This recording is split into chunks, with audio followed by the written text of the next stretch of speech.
Hey guys, welcome back to Torrential Beerhulks. This is going to be draft number 2, but it's actually draft number 4.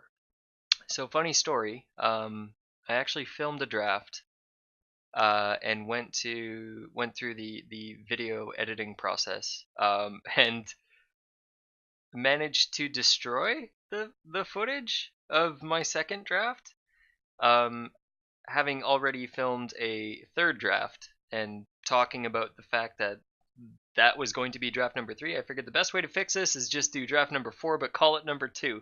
So this is number 2, and it'll come out before the third draft comes out.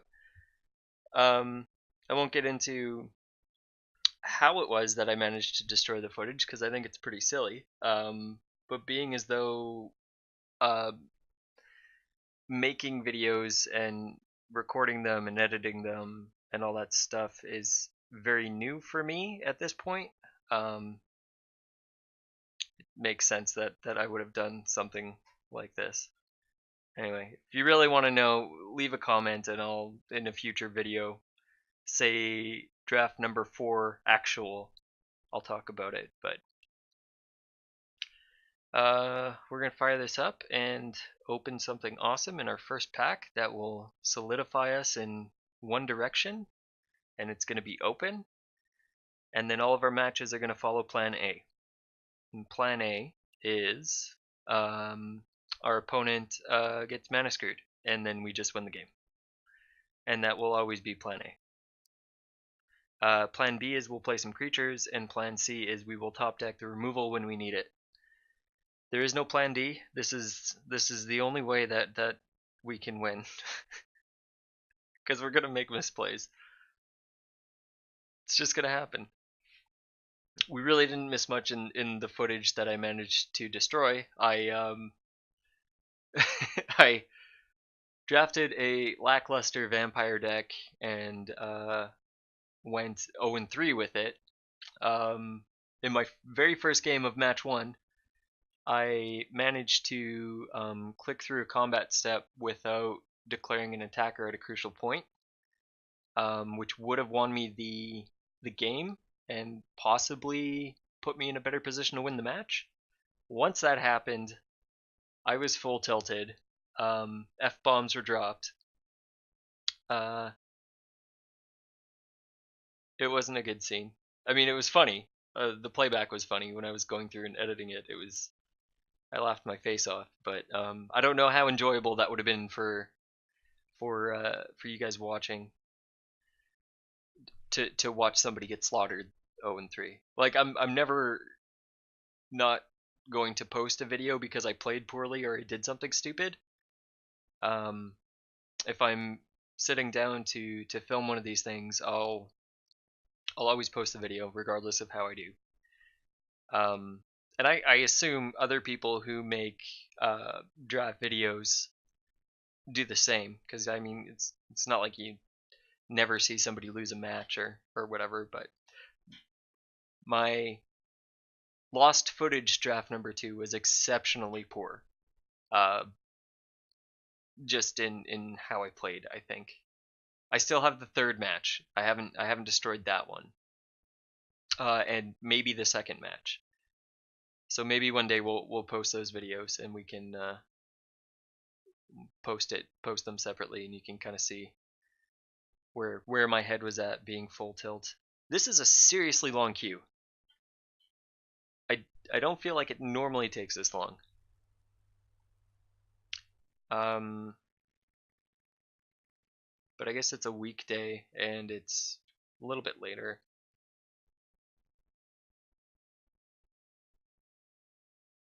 Still just as many active players though. I don't know why this is taking so long. Looks like we're up. Maybe. Yeah, there we go.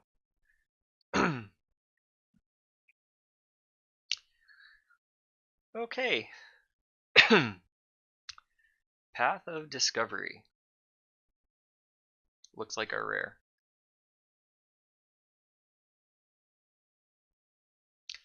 I don't feel like it's a first pickable rare. I mean, I guess it could be. I've also got Direfleet Neckbreaker, which I've never played with, but I've seen those black-red pirate decks that get out real quick. There's also this Bombard, which actually might be the pick.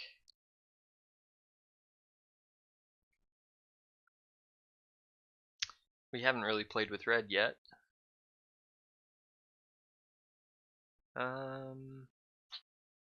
Yeah, I think the Bombard. I wouldn't mind taking the Neckbreaker, but this leaves us a little more open.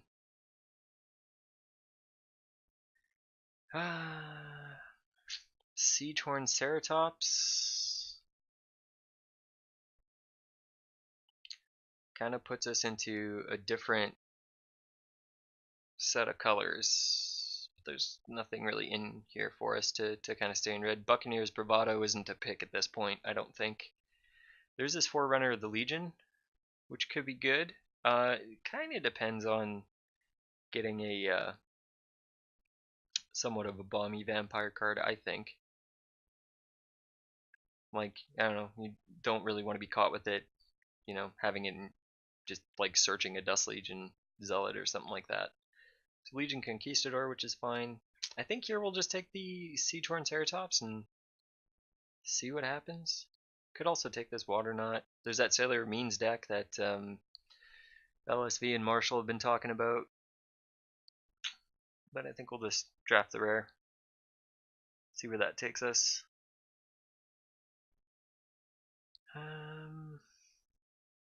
That's not a bad road to draft, I don't think. What's this card do again? Ramps you.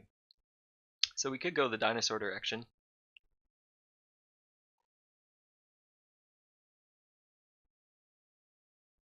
Still nothing in red here, really.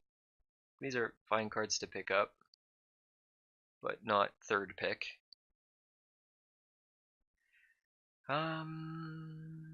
Let's see. Exultant Sky Marcher, maybe, if we're going to be in white. Suncrested Pterodon might be the other pick. It's got some Dino synergy. This will not wheel. It's a little too early to be picking this card. I think we can pick those up. We'll take the Sky Marcher. Pride of Conquerors. It's a good trick. There's a second Conquistador. I think here maybe take Goblin Trailblazer. We're cutting red then that way. It's a wicked 2-drop. It's not the end of the world, I think, if we want to eventually splash for green to get that guy out. This is our second Evolving Wilds we've seen. So it could be the case that one of those wheels. And this might not actually be a bad pack to be picking that up if it does wheel, because there's not a heck of a lot of other stuff in here for us, so we'll take the Trailblazer. Ugh, Storm the Vault, what a stinky rare. I think.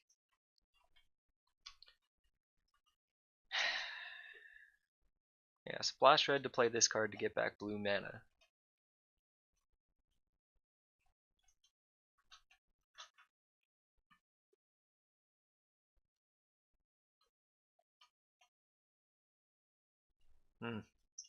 Not what we're trying to do. Another Pride of Conquerors. Martyr of Dusk is a good 2-drop. I think if we're going to get on the white-red program here, having a Martyr of Dusk isn't so bad. I think that's what we're kind of looking at here. Okay, so we got 2 cards here that kind of fit into what it looks like we're trying to build. Sea Red and Mutiny. And I think the pick here is Sea Red. Mutiny is certainly something we would want to have. But I feel like Mutiny over the past couple weeks has kind of been slipping down the pick order. And Sea Red has kind of proven itself to be a little bit of a better card. It goes well on our Goblin Trailblazer. Like, real well. So I think that will be our pick here.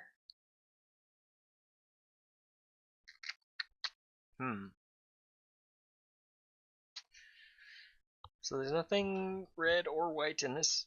Sorry, there's our one red card, which I think we're gonna pick. It's not exciting, and it's kind of a meh creature. But it's still a 2/2 body. Sorry, a 2 mana cost body, a 2-drop.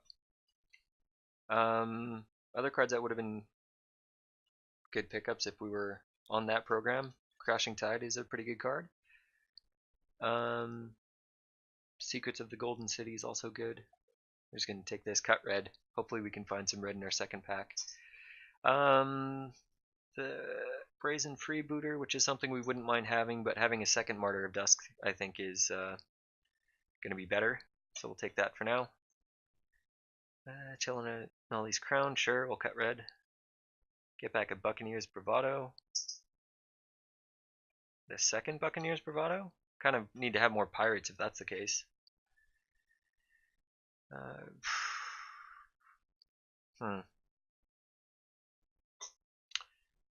Yeah, it still does a thing. Yeah, not getting those evolving wilds.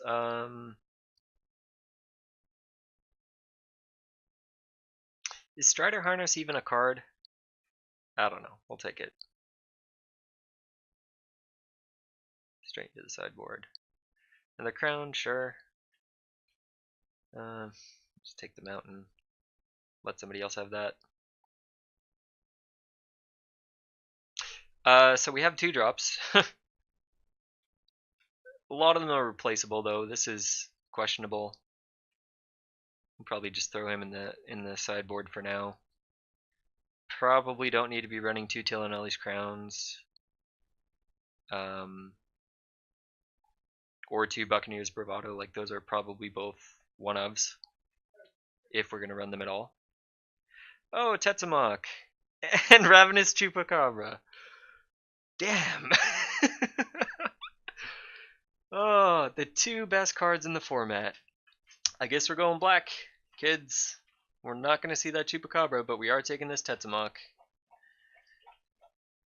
Didn't even see what else was in that pack. Crap! Yep.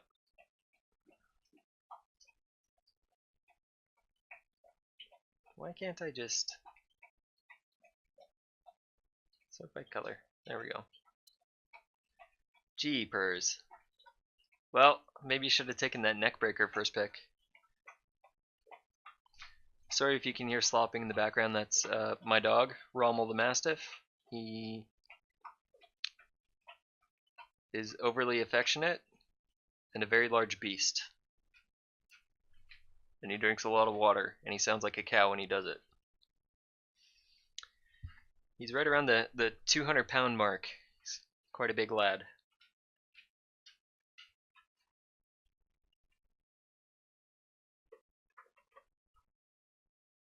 What? Are you kidding me?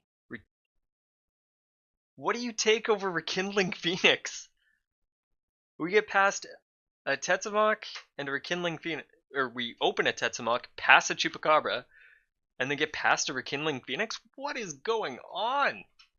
What is this?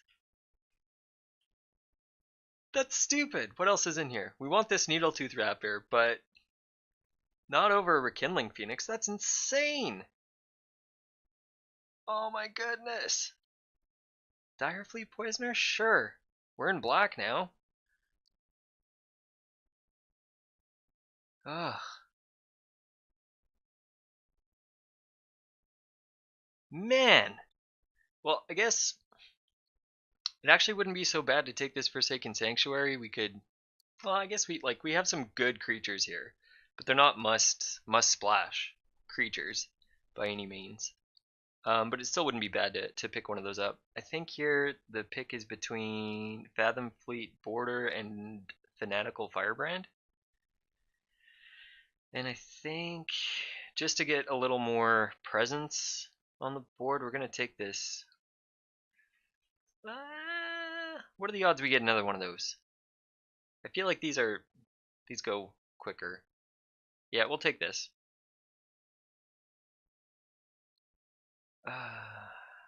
Now, yeah, see, there we go. We got another one there. But I think we want a Trailblazer over that. We're gonna hope that some of these things wheel. Forerunner of the Coalition, I think, is also good, but I don't know if it's a super high pick. I really don't know. Man, I'm excited to get just a Tetzimok and a Rekindling Phoenix. This is stupid. Yeah, so Trailblazer. Here again, we could pick up this Stone Quarry, and we might actually just do that. Just in case we do want to splash something here, and then if we can pick up one of those Forsaken Sanctuaries, that wouldn't be so bad. Not really missing much. There's this Frill Death Spitter that we would probably play, but I think we kind of want to focus more on trying to get as many pirates as we can. We've got a little bit of synergy here with a Dire Fleet Poisoner, which we also got past. It's just insane. I don't know. We're going to take this, though. Awakened Amalgam. Probably not a card we're looking at. There's Pirates Pillage. Does it do anything for us? Ramps us a bit, I guess.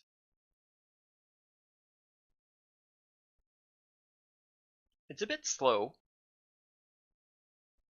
But we're kind of in a position now where like we have some real good early game, and we kind of don't mind going a little bit longer with like Tetzimok. Yeah, I think we'll just take it. We'll try it. We'll see how it does. Do we want a Grasping Scoundrel? See, I like the idea of taking these 1-drops. It's also a pirate. I just like it because we've got this Sea Red. It just fits well on those 1-drops on curve. So I think we'll take that. Keeps us low to the ground. Buccaneers Bravado or Tilinelli's Crown. We don't really need either of those. We've got 2 of each.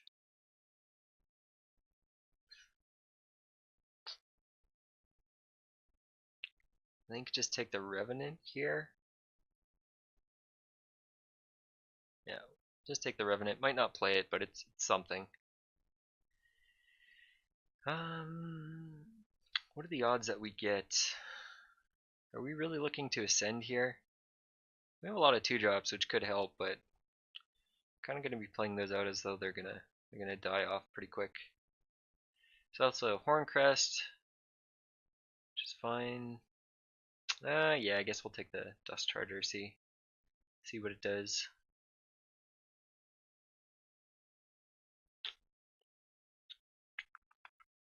I guess this Moment of Triumph, if we are going to splash or be able to splash, which is looking increasingly less likely that will be the case, we'll just take it anyway. Oh, well, that's better. I think, yeah, we'll take the Forsaken Sanctuary here over a second Grasping Scoundrel. Brazen Freebooter, we're happy to pick. And we get a Death Spitter anyway. Cool. So we're a little light on removal aside from our Tetzimok. I guess Dire Fleet Poisoner is also considered removal. We open Jenk, I think, in Sanguine Glorifier. I don't think it's a playable card, really. Deadeye Plunderers is a neat card.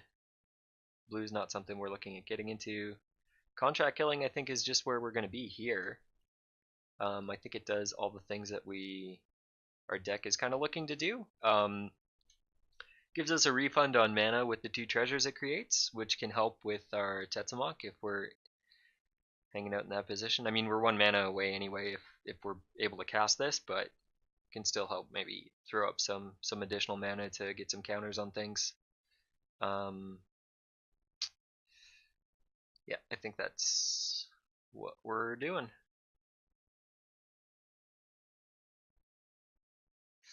Dragon's Call Summit. That's neat. Skullduggery is also okay. It's this Lightning Rig Crew, which I feel like I'm gonna just mess up supremely, in that I'm gonna not see the optimal times to tap it, to ping with it, but maybe we play with it and see if we can figure that out. Really wouldn't mind that Skullduggery. I feel like they're quite low on the pick order right now. just because you're getting one pack of Ixalan, and people seem to pass this a lot more frequently than they would in triple Ixalan. It's also the Desperate Castaways. We do have a couple different ways to make some artifacts. Maybe that wheels. I think here we'll just take the Lightning Rig crew and be happy with it. This is a mess. I need to figure out something here, but we'll worry about that in deck building. Man, a Danto Vanguard. Also a Fathom Fleet Firebrand. A Danto Vanguard, though, is just real good. Just not what we're trying to do, really. There's the third Conquistador that I recall seeing. No, I think we just take this. It's a pirate. Got a couple pirate synergies, so that's fine. Sunbird's Invocation. Whenever you cast a spell from your hand, reveal the top X cards of your library, where X is that spell's converted mana cost. You may cast a card revealed this way with converted mana cost X or less, without paying its mana cost, put the rest on the bottom. Oof.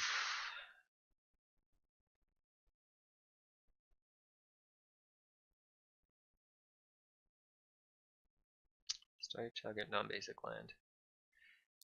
Brazen Buccaneers, I guess, is our pick. That Sunbird's Invocation could have some fun with it, but we've got a decent pirate here. That looks like what we're trying to get up to, so we'll take that. Ugh, Tillinolly Summoner. Boy, if this was a rare stipulation draft, we'd be in business. We're not gonna take that though. It's not. I don't think it's good. I've played it a couple times. In one of my Ixalan pre-releases, I actually got 3 of that card in my pool. I got it as a promo and I opened 2 of them. It was terrible.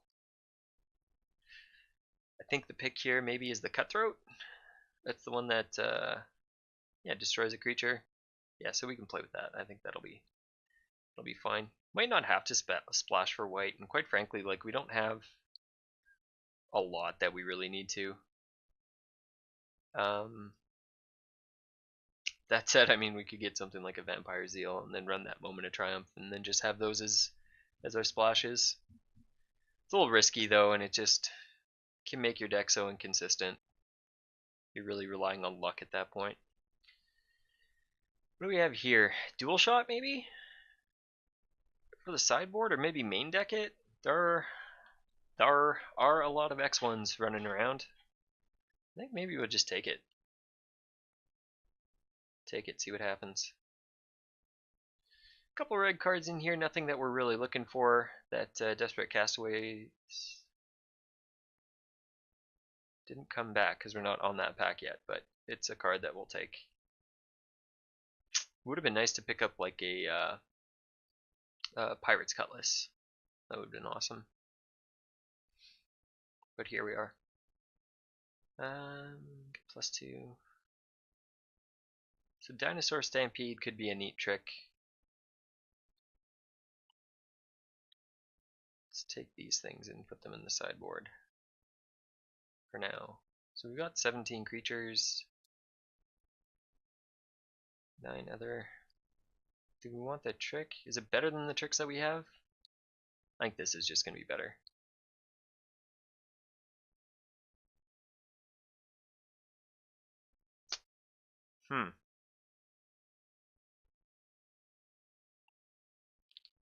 Here's our opening pack.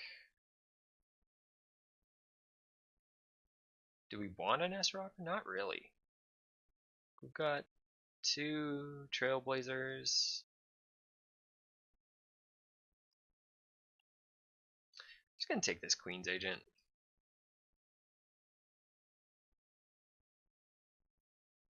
Wow!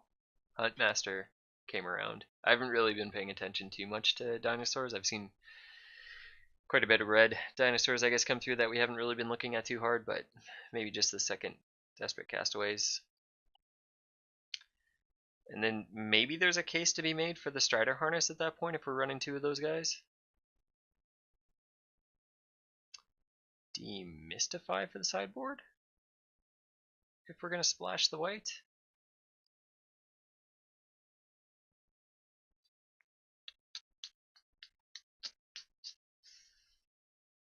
Yeah, Fire Shrine Keeper keeps our deck low. I guess there we'll have a Nest Robber.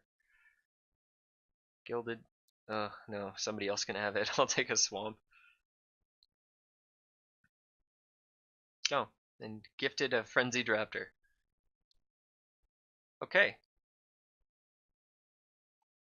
Wow, I forgot we had this for Kindling Phoenix. That's insane. And a Tetsamok.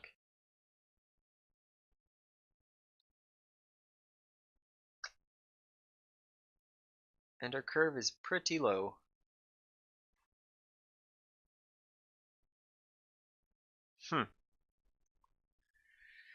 Okay, let's see what we got here.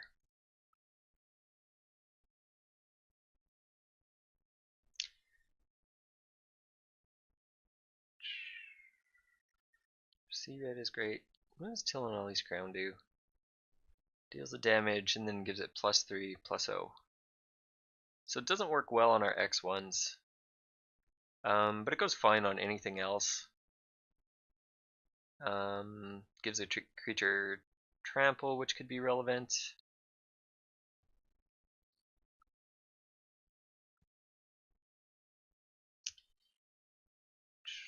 I think this Sun-Collared Raptor can get out of here.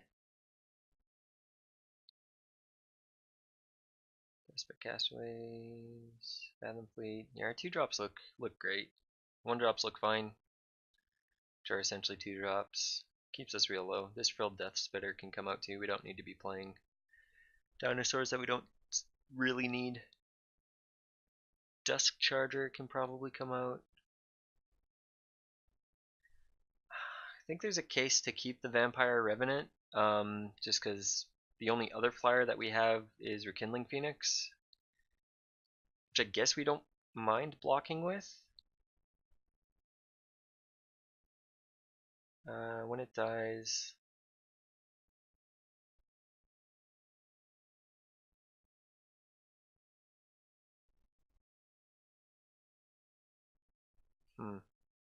I guess we don't mind blocking with it. The only thing is they can, if our opponent forces us to block it on an attack, and then they remove our little 0/1 red elemental, it's just bye bye Rekindling Phoenix.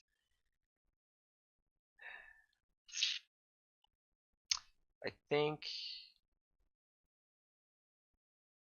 yeah, we'll keep the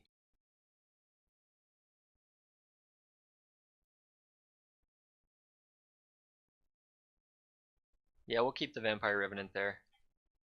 Then we got, what do we get here? Brazen Buccaneers, which is fine. Brazen Freebooter is great. Ramps us into Tetsamok.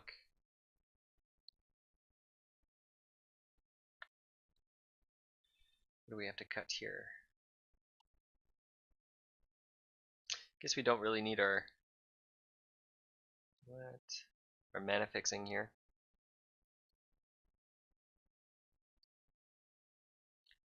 Can just put these up here for now.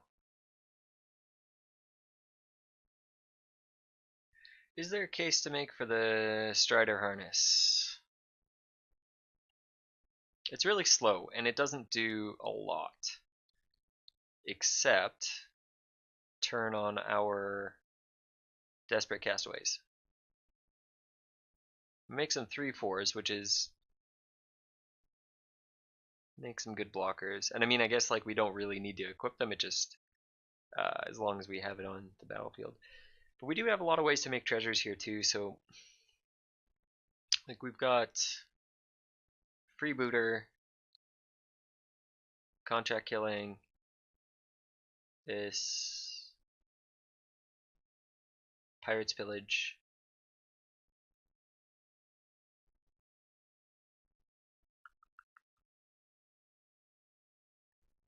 I guess we can cut one of these Tillinolly's Crowns. I don't think we'll run 2 of them. Do we even really need to run one of them at all?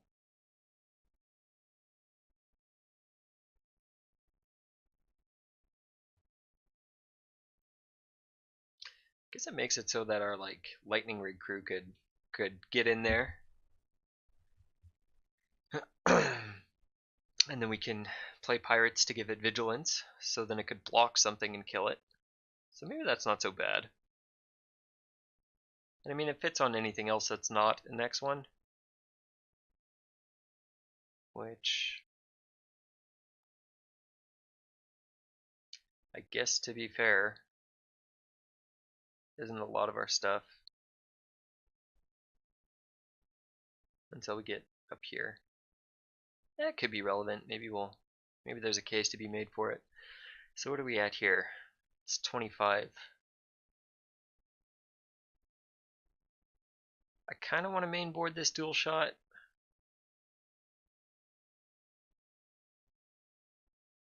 But it could also just be a very dead card. It is instant, which makes it better. Do we need both of those Buccaneers Bravados? We do have a lot of pirates that could surprise people. Yeah, I think we'll run both of those. I guess the case for cutting could be this Pirate's Pillage. Could also cut this Fire Shrine Keeper. We probably don't need it. It is evasive though. Wears that Sea Red quite nicely.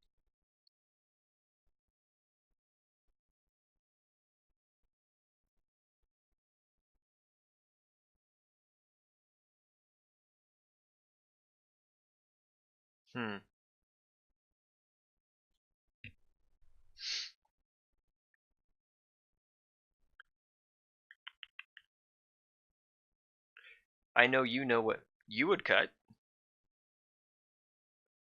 Unfortunately, there's no way for you to tell me what you would cut in time for me to make the cut.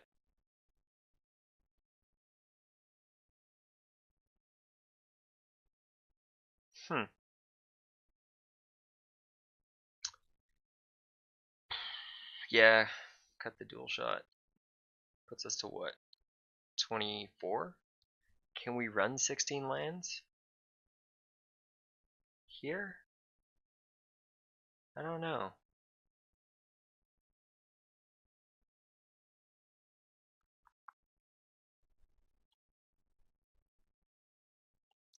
I mean, we top off at 6.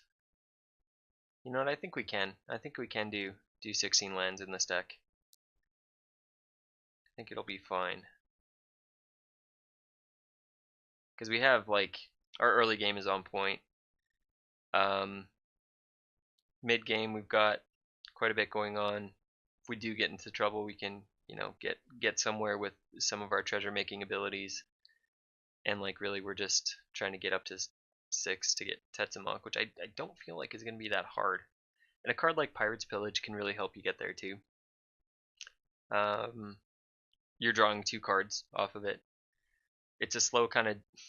It doesn't affect the board, but there is value in it. I've also got a couple of creatures that explore. Yeah, that guy explores. That doesn't explore, but it can kill something. I guess that goes well with the dual shot. Maybe we take out that Tillinelli's Crown. And then if we can find a matchup where it looks good, we can play it. Bring this dual shot back in. Yeah, we'll go like that. Okay, I think that is what we're looking at. I don't think it's a bad deck. We certainly got some good picks out of this. That Tetsamok and the Rekindling Phoenix, which I think is worth some tickets. I don't understand how somebody would pass that card. It's crazy. Alright, so we got 7, 8, 9, 10 in black, counting the mana symbols here. 10, 11, 17 in red. Let's see what they say. 10, 7, I bet. Oh, 10, 6, yeah. So we definitely want to go 9, 7. Yeah, I think so. Add to deck. Save that baby, and we will see you guys for game one.